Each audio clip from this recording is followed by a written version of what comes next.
بسم الله الرحمن الرحيم تبارك الذي بيده الملك وهو على كل شيء قدير الذي خلق الموت والحياة ليبلوكم أيكم أحسن عملا وهو العزيز الغفور الذي خلق 7 سماوات طباقا ما ترى في خلق الرحمن من تفاوت فارجع البصر هل ترى من فطور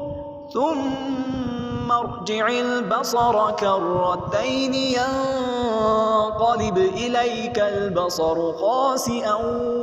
وهو حسير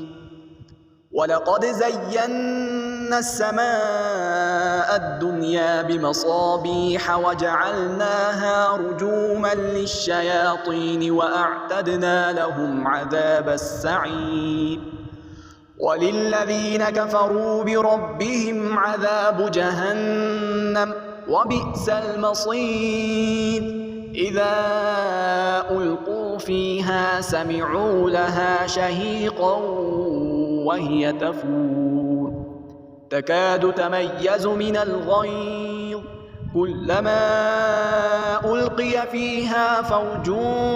سألهم خزنتها ألم يأتكم نذير قالوا بلى قد جاءنا نذير فكذبنا وقلنا ما نزل الله من شيء إن أنتم إلا في ضلال كبير